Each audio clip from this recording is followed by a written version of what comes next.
Bonjour à tous, bienvenue sur la chaîne de The Tube Clinic. Aujourd'hui, je vous présente bien une bizarrerie. C'est un projet un petit peu fou et amusant en même temps. Un de mes clients m'a demandé de lui transformer une de ses petites radios. Alors là, vous en voyez évidemment le châssis uniquement. De transformer donc une de ces petites radios en amplificateur stéréo classe A à tube de petite puissance pour alimenter ces enceintes cabasses, en l'occurrence des dinghy. Je vais donc transformer ce châssis des années 50. Je crois qu'il s'agit d'un Le Régional, si je ne dis pas de bêtises. Je vais vérifier si d'aventure il y a une plaque. Non, il n'y a pas de plaque. Donc je crois de mémoire que c'est un Le Régional. Enfin, en tout cas ce qu'il en reste, qui était un poste qui était déjà abîmé et qui ne recevait aucune gamme très peuplée à l'heure actuelle. Il avait donc les grandes ondes, ou bien entendu il reste quasiment plus rien. Il restait les petites ondes et les ondes courtes, mais bon, c'était pas manifestement quelque chose de passionnant. Je vais donc transformer cet appareil, qui est pour l'instant à l'état d'épave, il faut bien le reconnaître, en un petit amplificateur de quelques watts stéréo classe A, et je vous invite à suivre tout cela. Alors, en premier lieu, et je vais vous passer le démontage fastidieux, je vais commencer par vider le châssis de tout ce qui le peuple pour le moment. Je vous fais tout de même un petit aperçu du travail de démontage qu'il va y avoir à faire. Alors voilà le dessous, autant dire que c'est plutôt dense et qu'il va y avoir beaucoup de choses, voire absolument tout à virer. J'ai déjà retiré le fond de cadran. Je vais de surcroît retirer évidemment le condensateur variable, le condensateur d'accord ici. Je changerai certainement le transformateur. Les blocs de fréquence intermédiaire évidemment vont partir, le condensateur qui est hors d'âge également. Et je vous fais remarquer les supports Rimlock, qui sont bien entendu riftés en plus, que je n'utiliserai pas, puisque je pense que je vais faire un amplificateur à base de L84, très vraisemblablement, ce qui est une solution efficace et assez élégante en termes de son pour les amplificateurs de petite puissance. Et voici le résultat du démontage de la radio. Donc des capes à goudron qui de toute façon étaient mortes. Le système de réception, les blocs d'ondes, le condensateur variable, les supports Rimlock, les vieilles résistances, le condensateur d'alimentation, etc. J'ai conservé par devers moi le bouton de volume mono, mais qui a un on-off et qui a l'avantage d'avoir une tige longue qui pourra peut-être être utile. J'ai conservé également le transformateur d'origine. Je n'en aurai logiquement pas besoin, mais sait-on jamais, c'est une sécurité. Et me voici donc avec, alors il est dans l'état, hein, voilà, avec, je vous montre tout de suite un châssis vide. J'ai laissé tout de même quelques barrettes à cosse. Et voilà les sorties bananes dans l'immédiat. On voit déjà deux beaux trous qui pourront accueillir des RCA certainement derrière. Et donc, me voici avec un châssis vide, un peu plein de trous, mais dont il y aura peut-être moyen de faire quelque chose. Maintenant que le châssis est prêt, le plus important reste l'accastillage pour faire l'ampli, à savoir un transformateur d'alimentation, deux transformateurs de sortie, des supports de tubes, éventuellement une petite lampe de 6 volts 3, et bien entendu des tubes que voici. Hop, voilà. Alors, on va pas l'abîmer. Voilà, alors pour ce petit montage, je vais me baser sur quelque chose de très simple, puisqu'il faut garder quand même, en comptant le temps à y passer, un coût de revient très raisonnable, de façon à ce que le jeu envahisse la chandelle, hein. Je précise qu'il s'agit quand même d'un petit ampli single-ended classe A, qui fera peut-être à peu près 3 watts, on va dire, hein, dans ces eaux-là. Donc c'est pas un ampli principal, c'est pas un appareil à 3000 €, ça c'est évident. Et c'est également un appareil qui doit faire de la musique, mais qui doit rester abordable et ludique. Alors pour ce faire, j'ai récupéré tout simplement un lot de transformateurs venant d'un appareil allemand que je trouve excellent. C'est un Schaub Lorenz, à l'origine c'est un petit amplificateur de quelques watts, qui fait déjà appel à de l'EL84, mais qui a un châssis qui n'est pas utilisable. Donc j'ai récupéré bien entendu un joli petit transfo d'alimentation qui est en bon état et qui délivre évidemment directement la bonne tension. J'ai récupéré deux petits transformateurs de sortie qui, sans être forcément les choses les plus géniales du monde, sont plutôt de bonne qualité, de taille raisonnable et feront largement aussi bien que les transformateurs qu'on trouve sur un single chinois à 4, 500, 600 euros, voire même peut-être un peu mieux. J'ai bien entendu récupéré des supports de tubes, alors je les utiliserai ou pas, je ne sais pas encore. Des EL84 d'origine soviétique qui suffiront pour les tests. Et pour éviter le coût, on va dire, exorbitant d'une 12X7 New All Stock, je vais certainement avoir recours à une 6N2, qui est un petit tube chauffé en 6 volts et qui devrait parfaitement faire, je pense, mon bonheur. Ça reste à voir, mais il y a de fortes probabilités que j'utilise ça. Et je pense que ça pourrait faire un bel ampli. Bien entendu, le schéma, il n'est pas question du schéma de Schaub Lorenz ou de quoi que ce soit. C'est un schéma que je vais étudier prochainement, de façon à ce que ça fasse la meilleure chose possible avec le matériel que j'ai, dont je dispose ici. Je mettrai peut-être, on l'a évoqué avec le client, un petit compensateur pour les cabastes, reste à savoir, mais de toute façon quelque chose de débridgeable, voilà, assez facilement, pour booster un petit peu le bas de spectre. Reste, bon, c'est pas encore acté, on va dire, ça reste pour parler et en discussion. Et voilà un exemple de mise en place, vue de derrière bien entendu, avec la double triode, donc une triode par voie en entrée, et les deux tubes de puissance, plus le transfo à sa place. Coup de bol, en plus, la découpe du transfo du châssis de la TSF correspond parfaitement à ce transfo-là. Les deux transformateurs de sortie, et puis bah, pour l'instant rien n'est fait, mais devant il y aura volume, marche arrêt, très certainement, bon peut-être le réglage de compensation, si je n'en mets un. Et derrière on aura bien entendu les sorties HP en banane.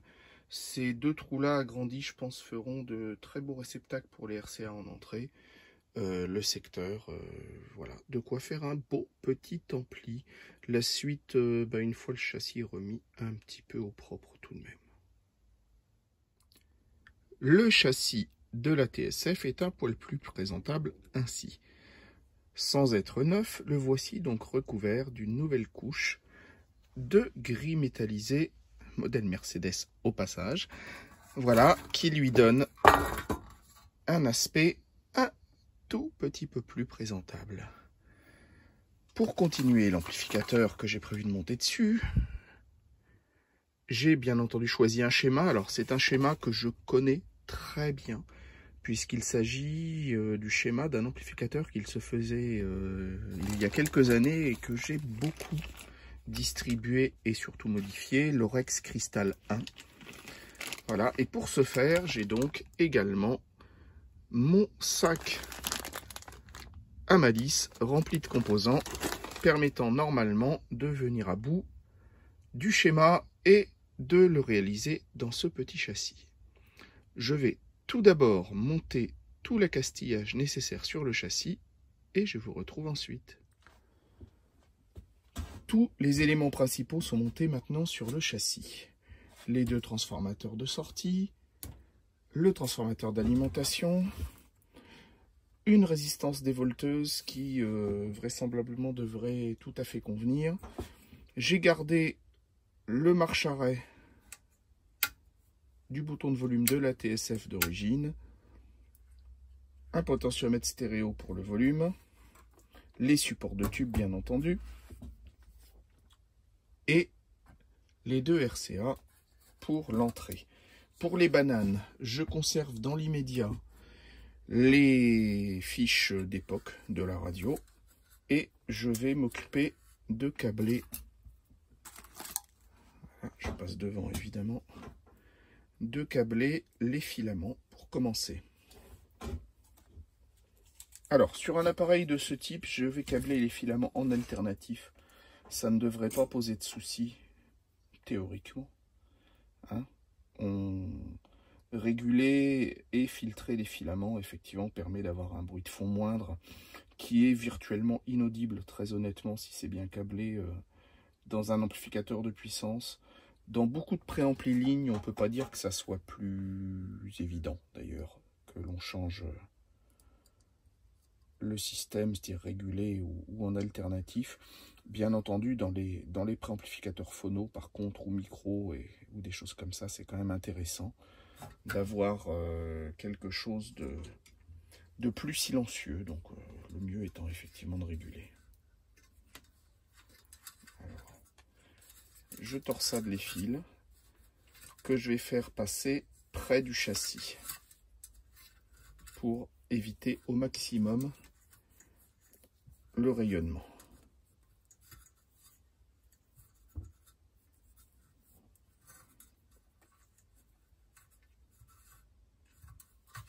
Je vais câbler en premier la 6N2 et ensuite les EL84. Alors, le câblage est simple puisqu'il s'agit tout simplement, je vais passer autrement, il s'agit tout simplement de 4 et 5 pour les broches du tube.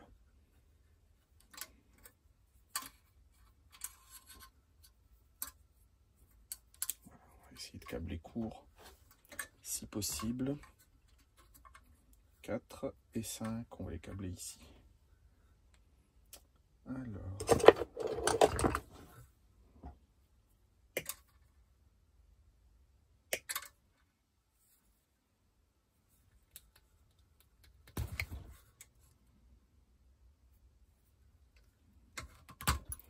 voilà, 4 et 5. Alors, on va maintenir tout cela bien torsadé.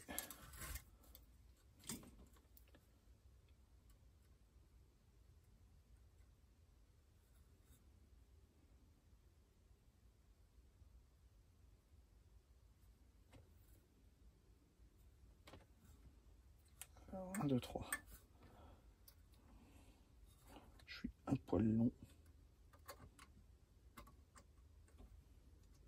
1, 2, 3. Alors 4.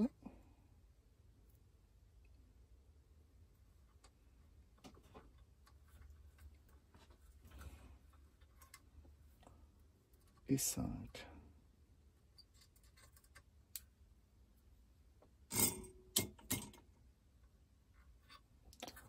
Voilà.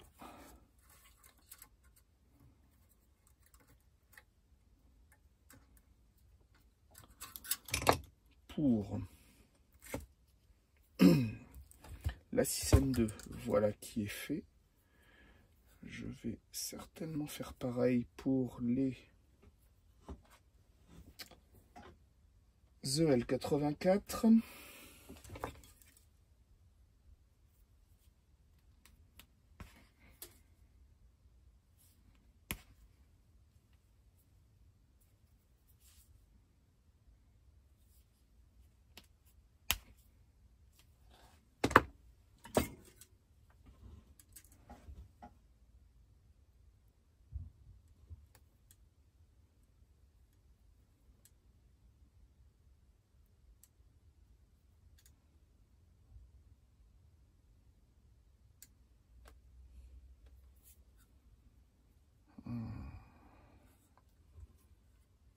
J'hésite à repartir de là. Je vais peut-être repartir de la 6N2 finalement. C'est à peu près aussi simple.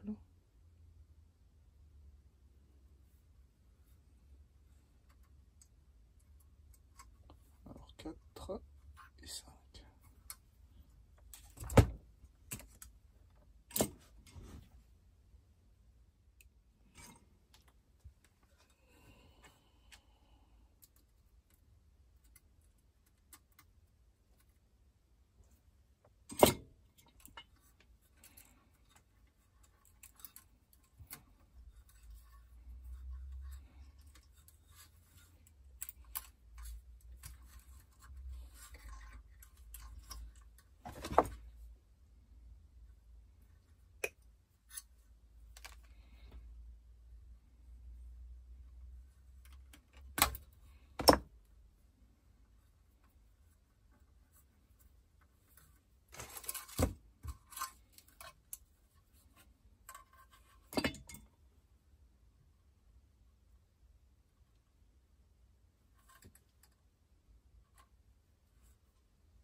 tient.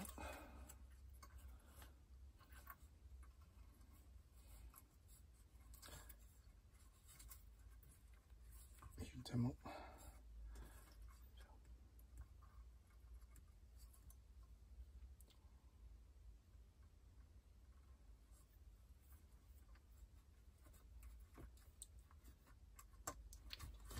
Voilà, tout bien au fond du châssis, bien replié, de façon à diminuer autant que faire se peut le rayonnement de tout ce monde-là.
Et nous y voici.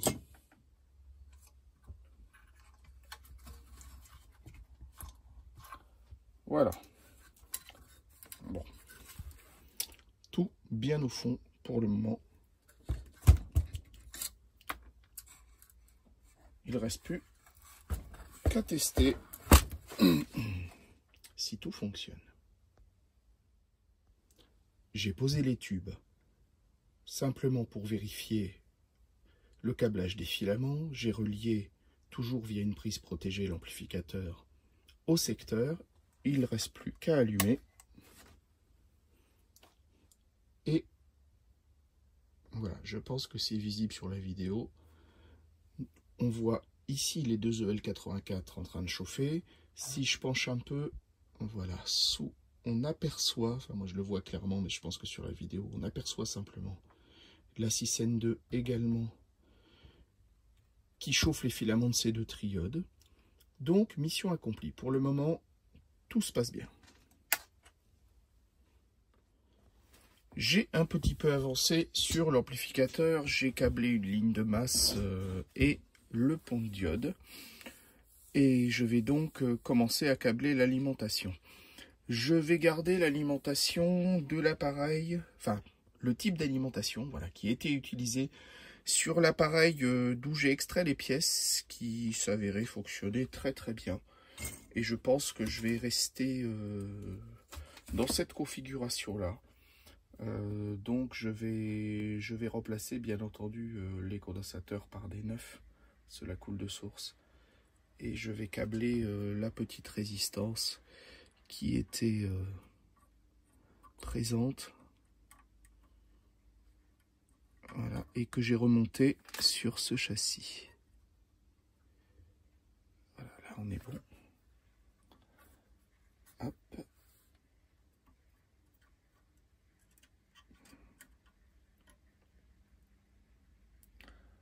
Donc voici le condensateur de tête câblé. Je vais maintenant continuer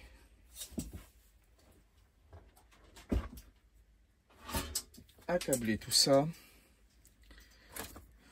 Alors, la résistance est fixée de l'autre côté du châssis. Donc je vais envoyer la haute tension de l'autre côté et la ramener pour le deuxième étage de filtrage.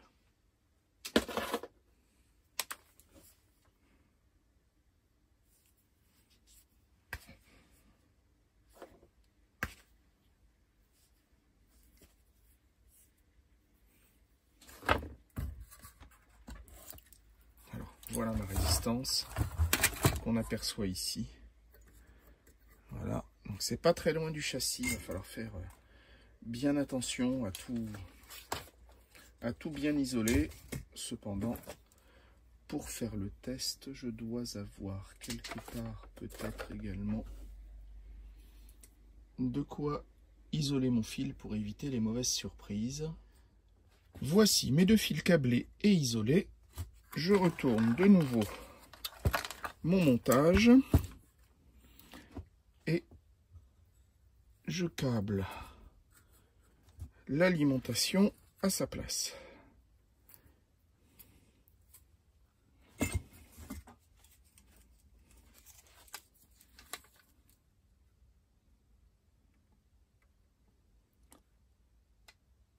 L'ensemble devrait nous fournir suffisamment de haute tension et permettre également de réussir à alimenter absolument l'ensemble du petit amplificateur que nous souhaitons réaliser. Et de 1, on va encabler un second, par exemple. Voilà, j'ai scrupuleusement respecté les valeurs de l'alimentation utilisée dans le second appareil, à savoir des 47 micros. On pourrait mettre largement plus, d'ailleurs en cas de bruit de fond, j'ajouterai un troisième condensateur qui sera là pour filtrer tout ce petit monde un peu plus. Mais on va déjà conserver quelque chose d'assez simple en partant du principe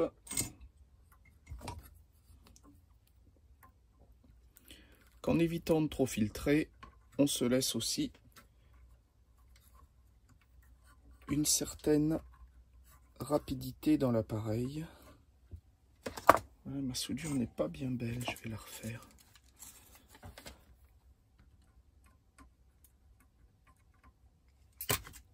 Alors, voilà.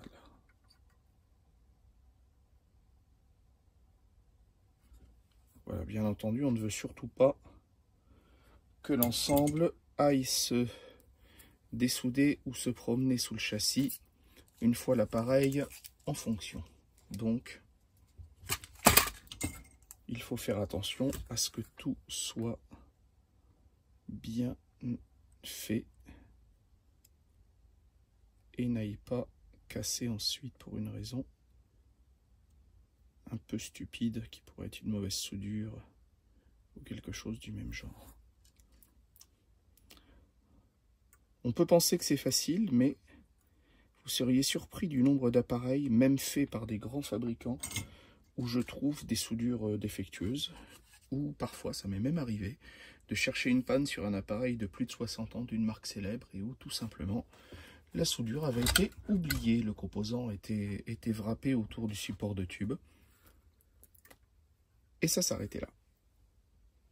On va donc continuer le schéma.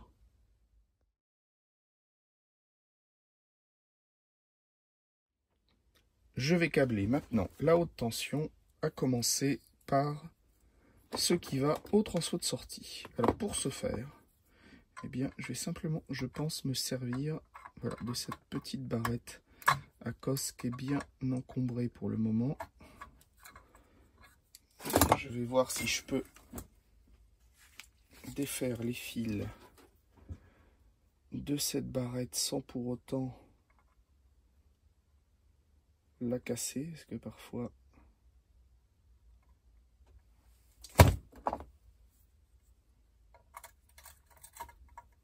voilà, souvent ça résiste un petit peu quand même. Donc voyons voir.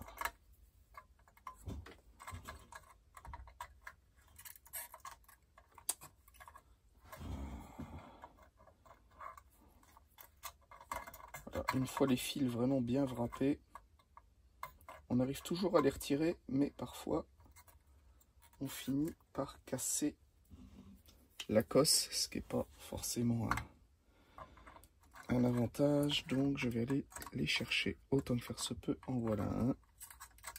En voilà un autre qui va être là. Je crois que ça va bien me résister. Voilà. Bon. Alors après qu'il reste un peu de fil dessus, c'est pas très grave. Mais je préférerais faire ça autrement.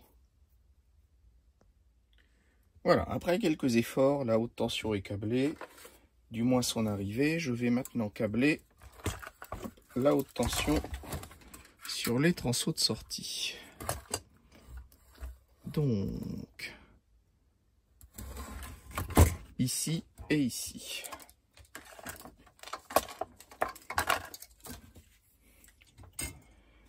L'autre broche étant celle allant sur le tube. Alors, on va garder le code couleur rouge. J'ai suffisamment de fil rouge pour ça. Alors, voilà.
les transformateurs sont alimentés. Maintenant, il convient d'alimenter la broche 9 de chaque EL84 depuis la même source. Donc,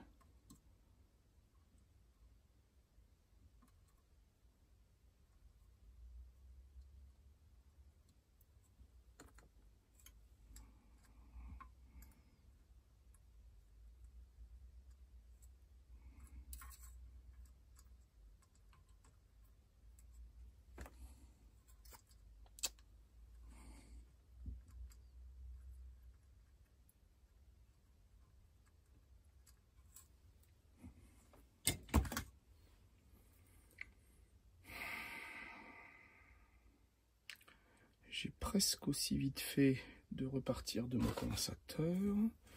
Où je pars de là, je vais partir d'ici. Donc, alors, c'est parti.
Alors en toute honnêteté, c'est plutôt une bonne idée de respecter au minimum le code couleur du rouge pour la haute tension. J'ai vu des amplis audiophiles câblés avec du fil audiophile qui étaient intégralement câblés par exemple en fil téflon blanc. Alors aucune différence entre les masses, les hautes tensions, les liaisons on va dire son, enfin à peu près tout, blanc. Voilà. Très pratique quand il s'agit d'intervenir dessus. Et ben, il n'y a plus qu'à tout revérifier avec le schéma quand il existe, et quand il n'existe pas, ben, ça promet une belle paire d'heures à démêler un peu cet embrouillamini. Donc ben, garder des codes couleurs au moins visibles pour la haute tension. À savoir du rouge, au moins on sait que c'est une ligne positive et qu'on n'en parle plus. C'est toujours ça de gagner en cas d'intervention ultérieure en SAV.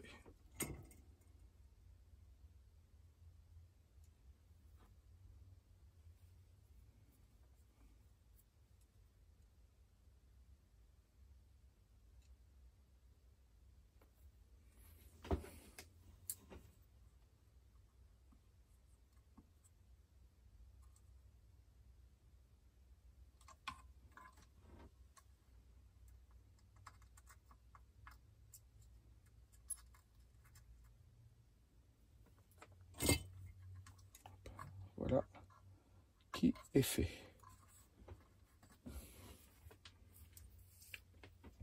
Maintenant,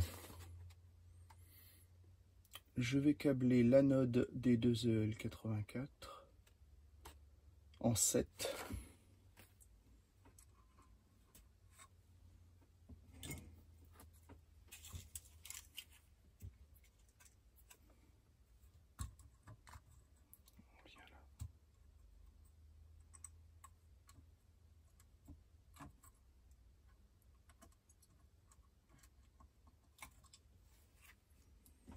Alors 8, 7 là. Je vais repousser un peu ça en attendant.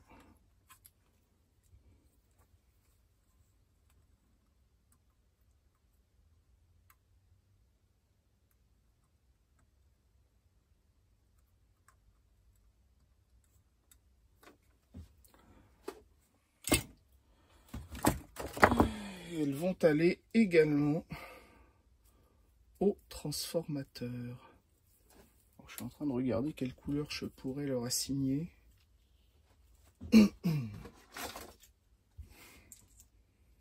Pour différencier l'un de l'autre, on va peut-être les identifier en jaune, ça me paraît pas mal.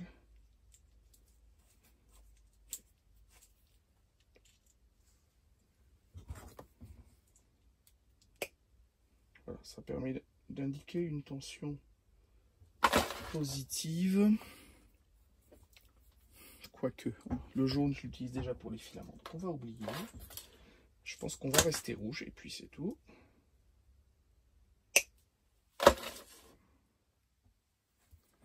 Alors.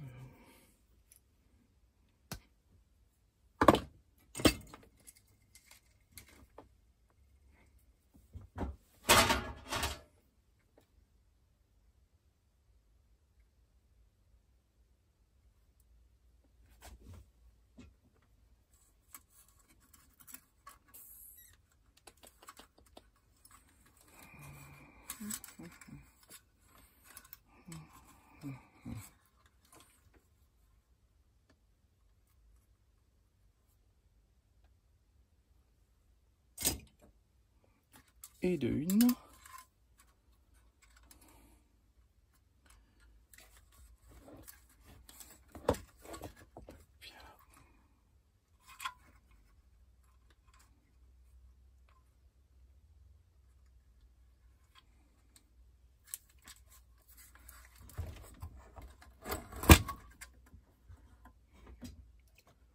On va s'installer ici.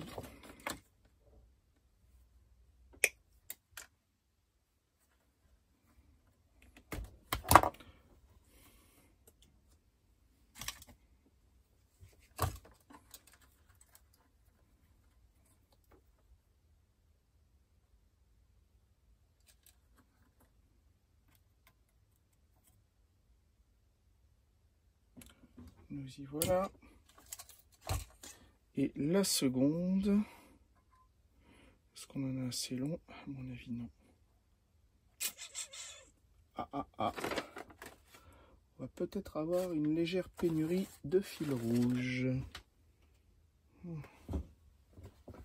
Voyons voir. Non, j'ai trouvé quelque chose qui devrait faire mon bonheur.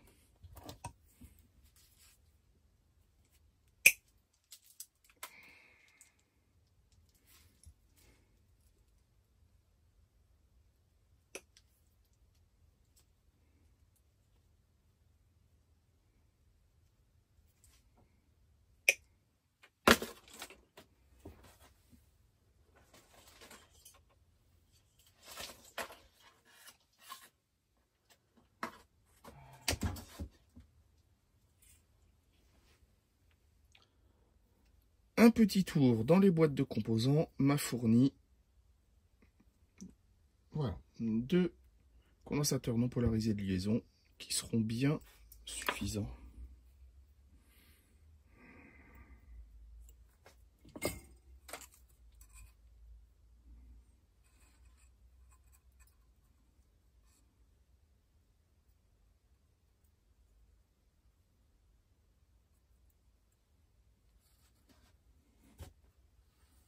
Alors, on va s'installer en 2.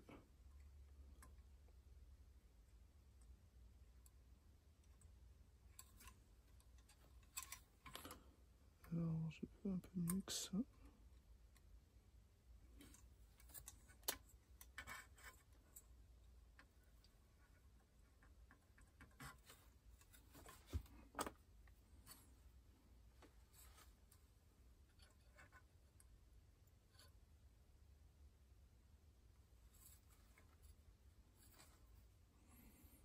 Alors, j'ai dit en 1 et 6.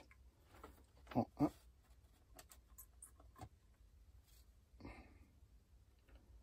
Voilà qui est fait.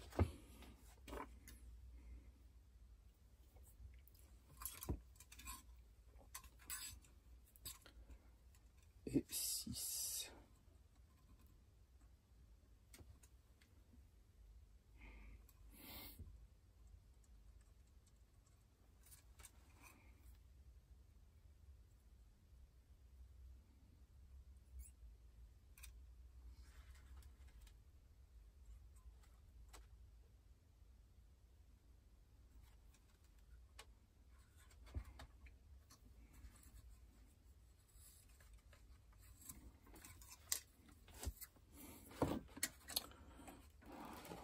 5, 6.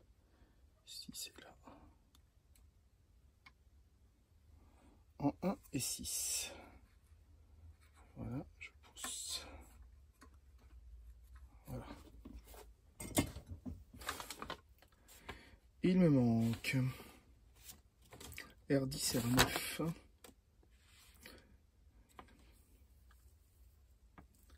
Ok.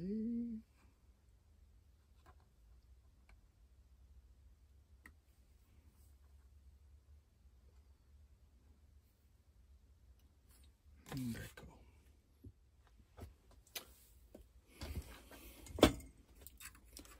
Je câble le reste de haute tension sur la 6N2 maintenant.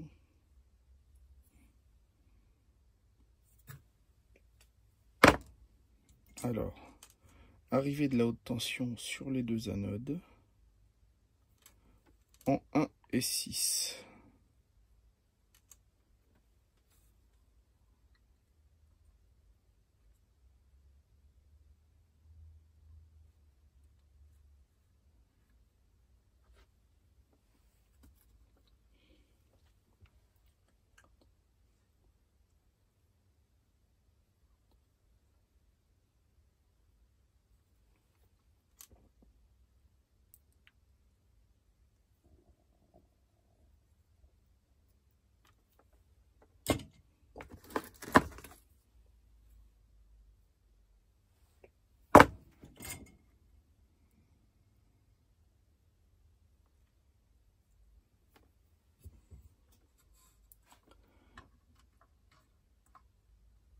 Ah zut.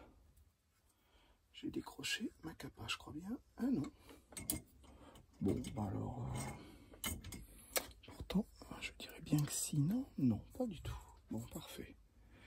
Donc, arrivée de la haute tension ici.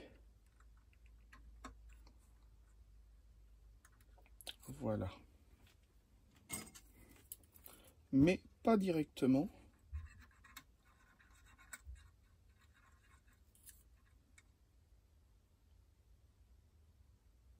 La haute tension arrive via, selon le schéma, on aperçoit voilà, ici, via R13, 33 kg, 2 watts. Donc j'ai une grosse 33 kg ici. Voilà, la haute tension qui arrive directement. Bon, je peux la prendre soit ici, soit là. Ce qui est exactement la même chose. Donc je vais la prendre ici.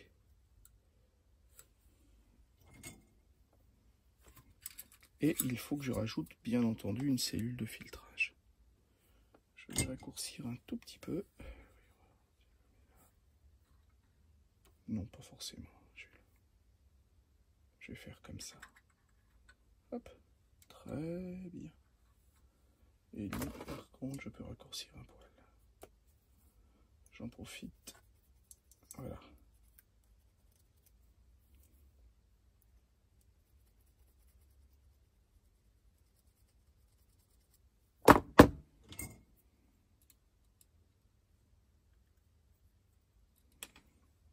Voilà, une chose de faite. Pouf.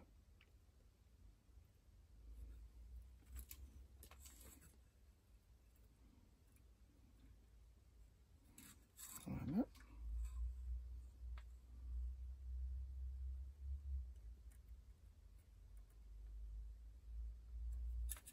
Je vais remettre un peu de...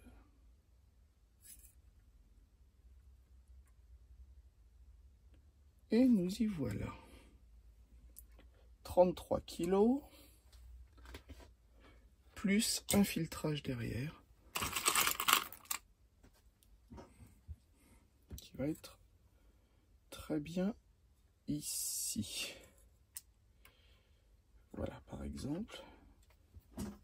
Puisqu'il se trouve que j'ai de la place. C'est toujours...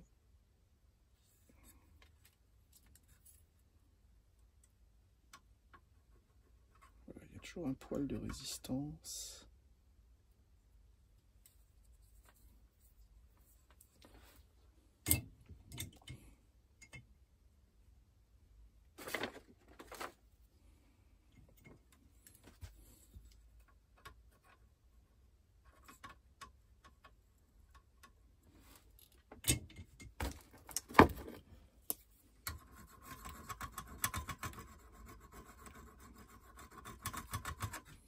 fil de cuivre est ancien.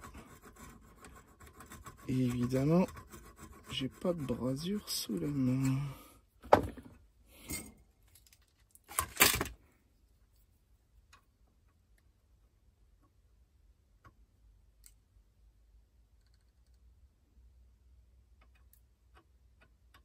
Voilà, soyez honnête, il n'y a pas de problème qui n'est sa solution.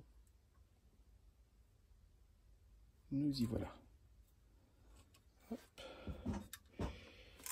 Maintenant, la résistance. On va étamer tout ce monde-là. Oui, sauf que je ne l'ai pas mis où il faut. C'est après la résistance, s'il vous plaît. Et évidemment, là, très drôle, je suis trop court. Hop, on va recommencer. On va se mettre ailleurs. Où est-ce qu'on peut se mettre? Et là, par exemple, c'est pas mal.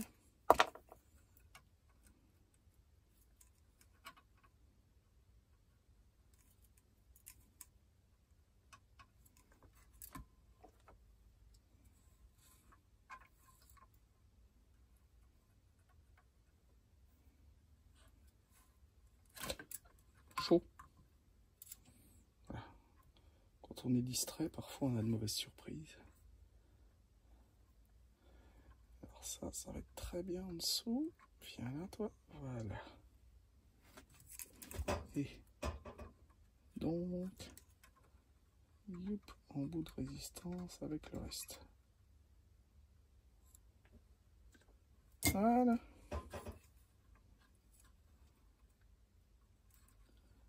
Voilà. Alors, les deux anodes, selon mon schéma, sont faites. Alimentées via ça, plus ça.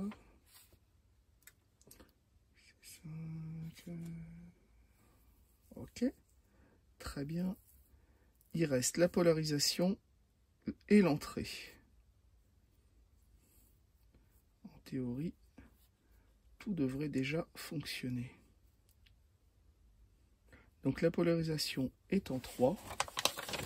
Très pratique, il va falloir la chercher là. Et le schéma R3, R4. 1 kg. Bon, ça, j'ai.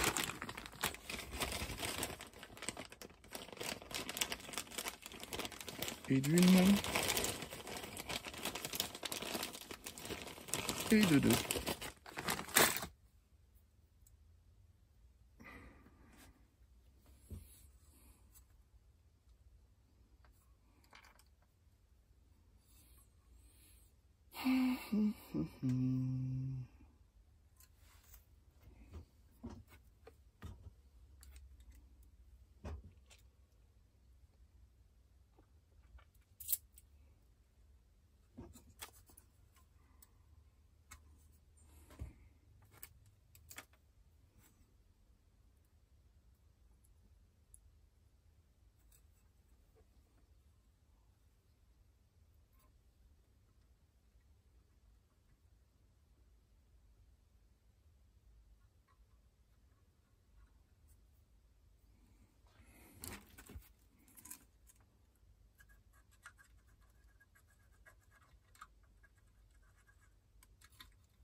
Très beau ce que je viens de faire là.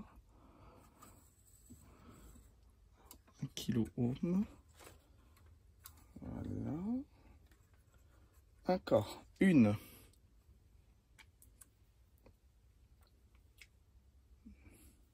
Donc en 3 et 8.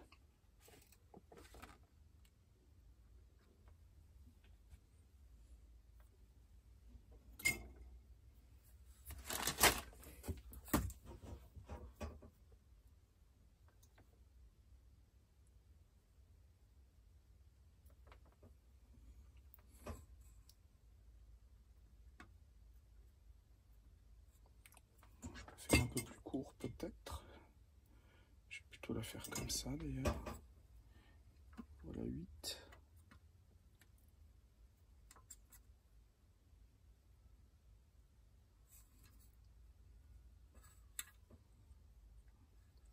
relier au reste aussi.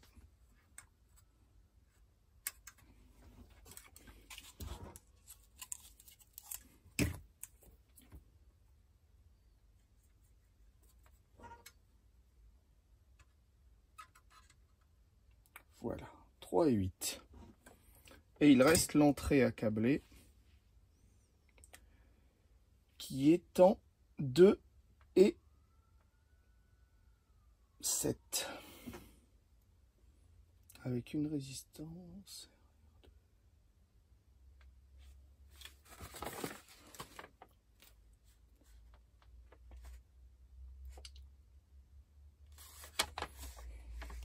Là, je suis pas du tout d'accord avec le schéma. Donc, je vais le faire à ma façon. Alors...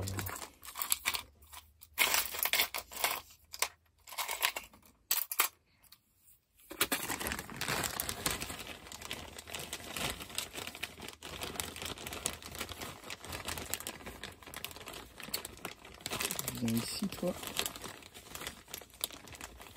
Et viens ici. Voilà, alors 2. Voici l'entrée. On va la raccourcir un peu quand même.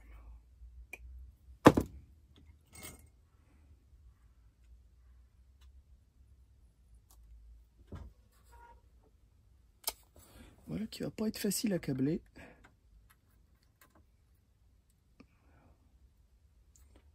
On est bon? On est bon. Et où je vais aller chercher là maintenant? Ça c'est très malin ce que je viens de faire là. Si je pourrais aller la chercher là. Voilà.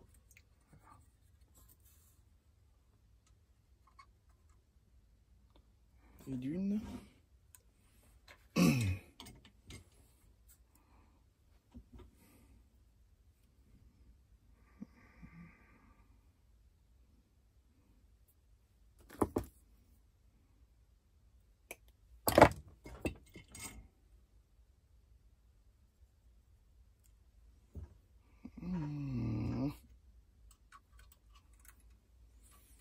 Il faut aller la chercher derrière. Voilà qui est fait. Et je voudrais qu'elle aille par ici à la masse. Voilà, si vous pouvez y aller sans toucher l'autre masse, ce serait formidable. Voilà, je pense qu'on va être bon.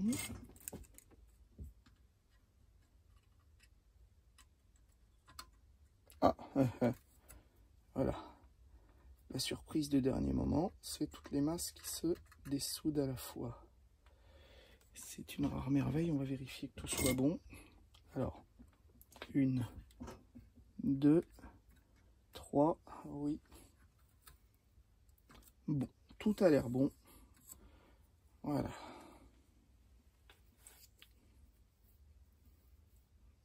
Donc, on va chercher du fil assez fin pour câbler l'entrée pour le moment.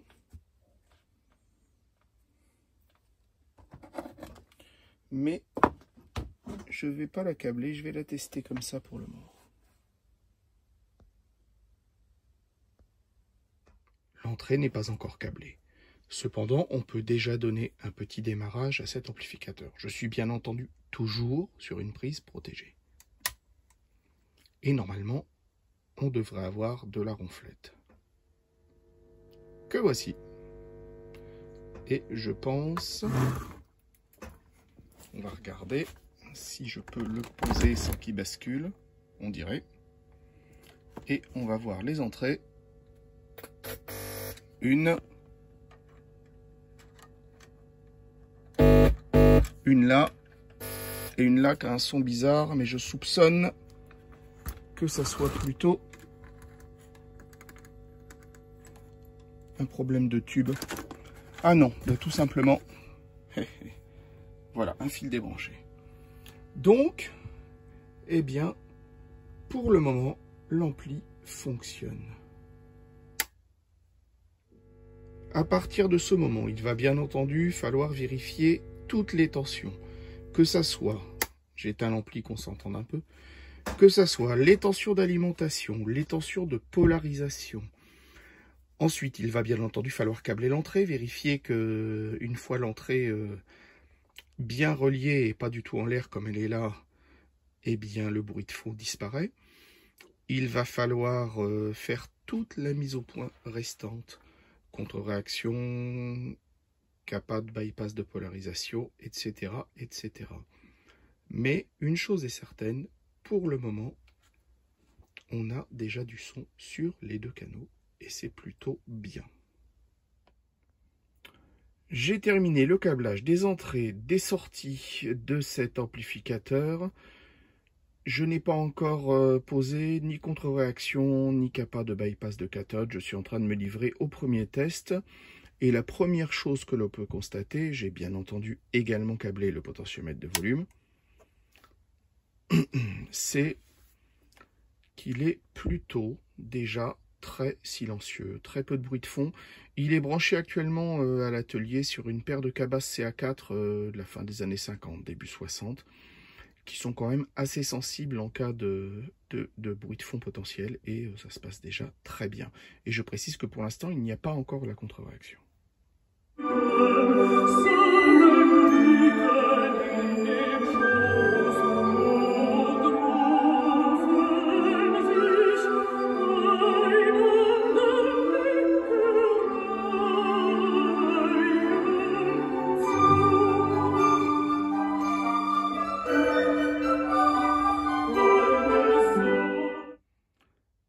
Déjà pas si mal pour un montage, voilà, un premier jet. Il va rester bien entendu le plus long, finalement, parce que le plus long, c'est pas le montage de base, c'est les réglages définitifs, l'affinage et on va dire, la mise au point la plus fine possible pour que l'ampli donne le meilleur de lui-même. Mais d'ores et déjà, pour un petit châssis de TSF du tout début des années 50, plus quelques pièces et quelques heures de travail, c'est déjà pas si mal.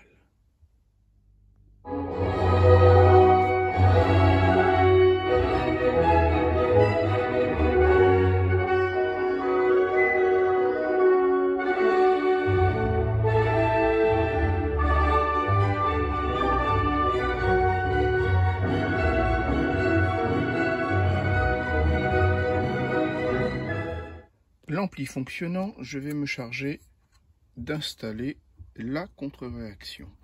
Pour le moment, mes tensions étant raccord avec le schéma, je respecte la valeur de résistance de contre-réaction du schéma que j'utilise. Cependant, ça peut être sujet à modification pour que le son soit meilleur.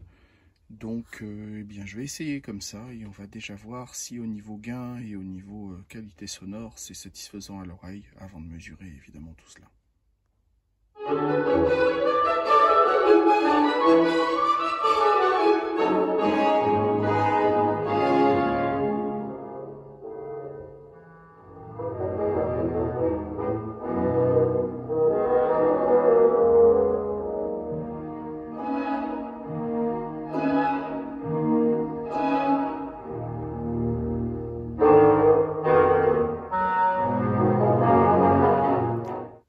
L'essai avec la contre-réaction est probant. Je vais donc maintenant installer les capas de bypass de cathode sur les EL84 pour donner un petit peu plus d'assise et un tout petit peu plus de gain au montage.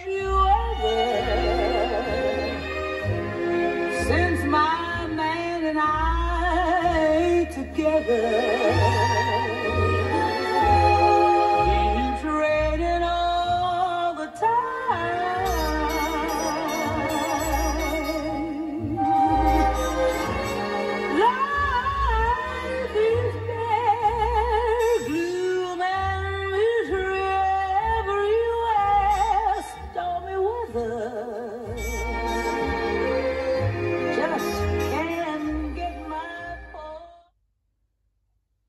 Voici un petit ampli qui sonne furieusement bien. Il est quasiment fini, il va rester de la mise au point qui se fera après mesure bien entendu, avec certainement la nécessité d'affiner un petit peu les contre-réactions, les capas de bypass de cathode, vérifier le seuil de bruit de fond, mais ça ne semble déjà pas poser de soucis à l'oreille. Et reconnaissons qu'il fait donner de solides graves à ces vieilles cabasses CA4 de la fin des années 50. Donc je pense qu'on n'est pas loin de quelque chose qui est prêt à prendre du service et à donner beaucoup de plaisir à la personne qui le possédera. J'espère que cette petite vidéo un petit peu loufoque vous aura plu. Entre-temps, eh bien, n'oubliez pas de vous abonner à notre chaîne The Tube Clinic, de cliquer sur la petite cloche pour être tenu par notification au courant de nos nouveautés. Je vous dis à très bientôt et à une prochaine vidéo. Keeps raining on.